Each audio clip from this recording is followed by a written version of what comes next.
గోకు అనుకోకుండా full moon ని చూడడం వల్ల ద గ్రేట్ ఏప్ లాగా అయితే ట్రాన్స్ఫార్మ్ అవుతాడు. దీంతో గోకు తన కంట్రోల్ తప్పి ఆ క్యాస్టల్ మొత్తాన్ని డిస్ట్రాయ్ చేస్తూ ఉంటాడు. దీంతో పీలాఫ్ అండ్ తన గ్యాంగ్ నిద్ర లేచి ఒక చాపర్ లో అక్కడ నుండి ఎస్కేప్ అవుదామని ట్రై చేస్తారు. కానీ పీలాఫ్ గోకు తన క్యాస్టల్ మొత్తాన్ని అలా డిస్ట్రాయ్ చేయడం చూసి మాయ్ తో తిరిగి వెనక్కి వెళ్లి వాడిపైన అటాక్ చేద్దామని అంటాడు. ఇక మన హీరోస్ కూడా ఆ క్యాస్టల్ నుంచి తప్పించుకోవడానికి అయితే ట్రై చేస్తూ ఉంటారు. అండ్ ఈ గ్యాప్ లోనే యామ్చాకి బూమాకి మధ్య కాస్త లవ్ అయితే ఏర్పడుతుంది. ఇక నెక్స్ట్ సీన్ లో పీలాఫ్ తన చాపర్ తో గోకు పైన బుల్లెట్స్ తో అయితే అటాక్ చేస్తూ ఉంటాడు. కానీ అవి గోకు పైన ఎలాంటి ఎఫెక్ట్ అయితే చూపించవు. దీంతో పీలాఫ్ తమ దగ్గరున్న మిసైల్ తో గోకు పైకి అయితే దాడి చేస్తారు. దీంతో గోకు అయితే కింద పడిపోతాడు. ఇక పీలాఫ్ గోకు చుట్టూ కొన్ని రౌండ్స్ కొట్టి గోకు చనిపోయాడని కన్ఫర్మ్ చేసుకున్న తర్వాత కిందకైతే ల్యాండ్ అవుతారు. ఇక పీలాఫ్ గోకు చనిపోయాడన్న సంతోషంతో గోకు యొక్క టేల్ పైన జంప్ చేస్తూ ఉంటాడు. దీంతో గోకు మెల్లిగా పైకైతే లేస్తాడు. దీంతో కామెడీ విలన్స్ మళ్ళీ తమ చాపర్ లో అక్కడ నుండి ఎస్కేప్ అవుదామని ట్రై చేస్తారు. కానీ ఈసారి గోకు ఒక బ్రోకెన్ వాల్ ని ఆ చాపర్ పైకి విసిరి దాన్ని అయితే డిస్ట్రాయ్ చేస్తాడు. ఇక ఈ అటాక్ వల్ల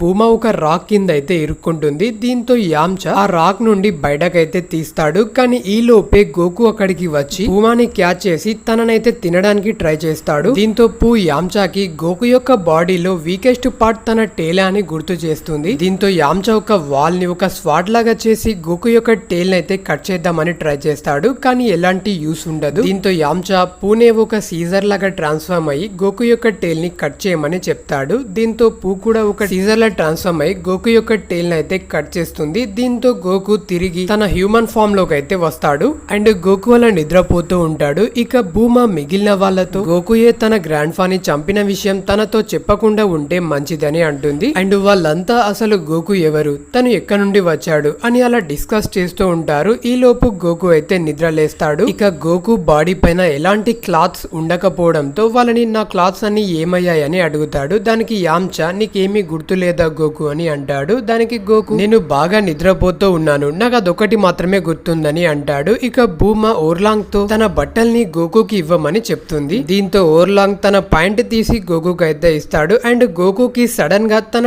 టేల్ కనిపించకపోవడంతో ఒక్కసారిగా చాలా కంగారు పడుతూ నా టేల్ ఏమైందని మనోలని అడిగి ఆ పోతే పోనీలే, ఇంతకీ నా ఎక్స్టెండెడ్ పోల్ ఎక్కడుంది, అది నాకు చాలా ఇంపార్టెంట్ అని అంటాడు. దానికి యామ్చా ఆ కూలిపోయిన క్యాస్టల్ లో ఉంది, వెళ్ళి తెచ్చుకో అని అంటాడు. దీంతో గోకు ఆ క్యాస్టల్ వైపుగా వెళ్తూ ఉంటాడు. కానీ గోకు యొక్క టేల్ కట్ అవడం వల్ల తన బ్యాలెన్స్ తప్పి ప్రతిసారి కింద పడిపోతూ ఉంటాడు. సో ఇక ఎలాగోలా గోకు తన ఎక్స్టెండెడ్ పోల్ తీసుకుని మనల దగ్గరికి అయితే వస్తాడు. ఇక బూమా గోకుతో నేను అండ్ యామ్చా సిటీలోకి వెళ్దామని అనుకుంటున్నాం, నువ్వు కూడా మాతో పాటు రావచ్చు కదా గోకు అని అంటుంది. దానికి గోకు లేదు, నేను ఇంకా స్ట్రాంగ్ గా మారాలి, అందుకోసం ట్రైనింగ్ తీసుకోవడానికి నేను టర్టల్ హెర్మెట్ అయినటువంటి మాస్టర్ రోషి దగ్గరికి వెళ్తానని అంటాడు. దీంతో బూమా ఓర్లాంగ్ ని తమతో పాటు రమ్మని ఇన్వైట్ చేస్తుంది. దానికి ఓర్లాంగ్ కూడా ఒప్పుకుంటాడు. ఇక గోకు అయితే మనమంతా మళ్ళీ 1 year తర్వాత డ్రాగన్ బాల్స్ ని కనుక్కోవడానికి మీట్ అవుదామా అని అంటాడు. దానికి బూమా లేదు, మాకు ఇక డ్రాగన్ బాల్స్ తో పని లేదని అంటుంది. దానికి గోకు మరైతే మా గ్రాండ్ ఫా యొక్క ఫైనల్ మెమొరీ అయినటువంటి ఆ డ్రాగన్ బాల్ ని నేను మళ్ళీ తిరిగి ఎలా పొందడం అని అంటాడు. దానికి బూమా తన డ్రాగన్ రేడార్ ని గోకుకి ఇచ్చి ఎగ్జాక్ట్ గా 1 year తర్వాత నువ్వు ఈ బటన్ ని ప్రెస్ చేస్తే డ్రాగన్ బాల్స్ యొక్క లొకేషన్ నీకు తెలుస్తుంది అని చెప్పి వాళ్ళక్క నుండి వెళ్ళిపోతారు.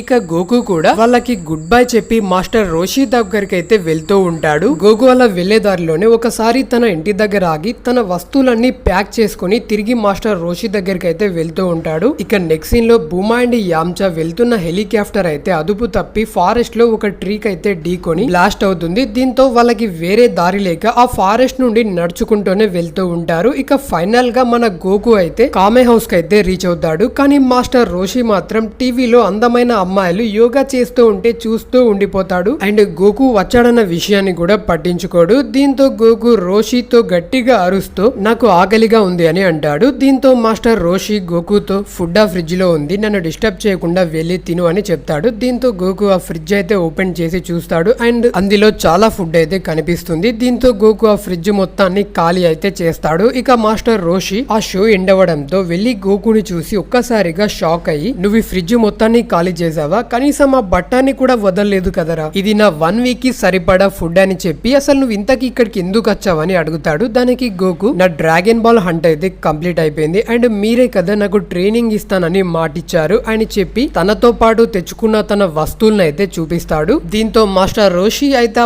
పఫ్ అమ్మాయి కూడా ఇక్కడికి వచ్చిందా అని అడుగుతాడు. దానికి గోకు ఓ నువ్వు అడిగేది భూమా గురించా, లేదు తనైతే సిటీకి వెళ్ళిపోయిందని చెప్తాడు. దీంతో మాస్టర్ రోషి గోకుతో ఇలా చూడు గోకు, నేను ఎవ్వరికి కూడా ఫ్రీ సర్వీసింగ్ అనేది చేయను, నేను గనుక నీకు ట్రైనింగ్ ఇవ్వాలంటే నువ్వు ఒక పిచ్చి అమ్మాయిని నా దగ్గరికి తీసుకురావాలి అని అంటాడు. దానికి గోకు అసలు ఈ పిచ్చి అంటే ఏంటో అని అడుగుతాడు. దానికి మాస్టర్ రోషి పిచ్చి అంటే ఒక అందమైన బ్యూటిఫుల్ యంగ్ లేడీ అండ్ అన్నిటికంటే ముఖ్యంగా తను చాలా స్ట్రాంగ్ అండ్ హెల్తీగా ఉండాలని చెప్తాడు. దానికి గోకు ఓస్ అంతే కదా అని చెప్పి తన ఫ్లయింగ్ నింబస్ పైన వెళ్లి ఒక అమ్మాయిని అయితే తీసుకుని వస్తాడు. ఇక ఆ అమ్మాయిని చూసిన మాస్టర్ రోషి ఒక్కసారిగా షాక్ అయి వెంటనే గోకుతో ఆ అమ్మాయిని వెంటనే ఇక్కడ నుండి పంపించి అని చెప్తాడు. దానికి గోకు అదేంటి, మీరే కదా నాకు ఒక హెల్తీ అండ్ స్ట్రాంగ్ అమ్మాయిని తీసుకురమ్మని చెప్పారు, నాకు తనే చాలా స్ట్రాంగ్ గా అనిపించింది అందుకే తీసుకొచ్చానని అంటాడు. దానికి మాస్టర్ రోషి గోకుకి ఒక 2 ఫొటోస్ చూపించి ఈ ఇద్దరిలో ఏ అమ్మాయి బాగుందని అడుగుతాడు. దానికి గోకు చాలా కష్టమైన ప్రశ్న అడిగారు మాస్టర్, నాకు ఆ ఇద్దరు అమ్మాయిల్లో ఎలాంటి డిఫరెన్స్ కనిపించట్లేదని అంటాడు. దానికి మాస్టర్ రోషి ఆ 2 ఫొటోస్ లో నుండి ఒక ఫోటోని గోకుకి చూపించి నాకు అచ్చం ఇలా ఉండే అమ్మాయినే తీసుకురా అని చెప్తాడు. దానికి గోకు మళ్ళీ ఓస్ అంతే కదా అని చెప్పి వెళ్లి మళ్ళీ ఒక అమ్మాయిని అయితే తీసుకుని వస్తాడు. ఈసారి మాస్టర్ రోషి దూరం నుండి ఆ అమ్మాయిని చూసి ఈసారి వీడు నిజంగానే ఒక బ్యూటిఫుల్ లేడీని తీసుకొచ్చాడు అని సొంగ కార్చుకుంటూ గోకుని పిలిచి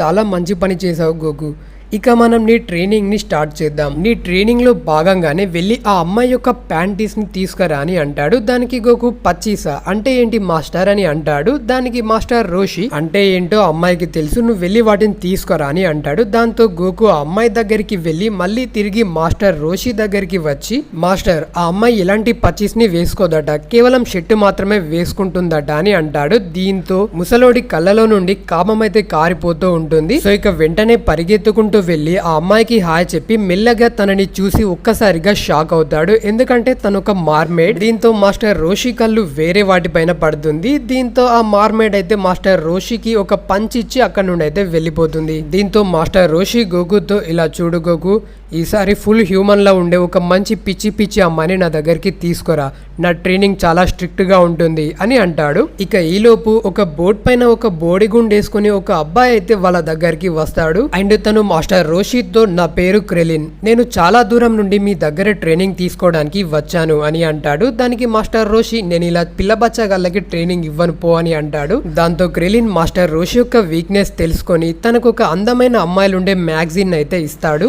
ఇక ఈ గ్యాప్ లో క్రెలిన్ అండ్ గోకు వాళ్ళిద్దరికి ఒకరినొకరు అయితే పరిచయం చేసుకుంటారు అండ్ గోకు క్రెలిన్ బోడిగుండును చూసి నీ గుండు చూడడానికి అచ్చం ఒక బాల్ లా ఉందని ట్రోల్ చేస్తూ ఉంటాడు. దానికి క్రెలిన్ మార్షల్ ఆర్ట్స్ నేర్చుకునే ప్రతి ఒక్కరు ఇలా బోడిగుండే చేసుకుంటారు, కావాలంటే చూడు మాస్టర్ రోషి కూడా బోడిగుండే చేయించుకున్నాడు అని అంటాడు. దానికి మాస్టర్ రోషి బోడిగుండు కాదురా అయ్యా, నాకు నిజానికి బట్టతల ఉంది అని చెప్పి గోకుతో పాటు నువ్వు కూడా వెళ్ళి నాకు ఒక అందమైన పిచ్చి గల్ని తీసుకుని రా అని అంటాడు. దీంతో క్రెలిన్ గోకు యొక్క ఫ్లయింగ్ నింబస్ పైన ఎక్కాలని ట్రై చేస్తాడు, కానీ తానైతే దాన్ని రైడ్ చేయలేకపోతాడు. దీంతో మాస్టర్ రోషి ఆ ఫ్లయింగ్ నింబస్ ని కేవలం ప్యూర్ హార్ట్ ఉన్న వాళ్ళు మాత్రమే రైడ్ చేయగలరు, అంటే నువ్వు ఇక్కడికి ఏదో దురుద్దేశం కోసమే మార్షల్ ఆర్ట్స్ నేర్చుకోవడానికి వచ్చావు కదా, నేను నీలాంటి వాళ్ళకి మార్షల్ ఆర్ట్స్ నేర్పించను పో అని అంటాడు. దాంతో క్రెలిన్ తను తెచ్చుకున్న మూటలో ఉన్న అందమైన మ్యాగజైన్స్ అన్ని మాస్టర్ రోషికి అయితే ఇస్తాడు అండ్ ఇంతటితో ఎపిసోడ్ అయితే ఎండ్ అవుతుంది.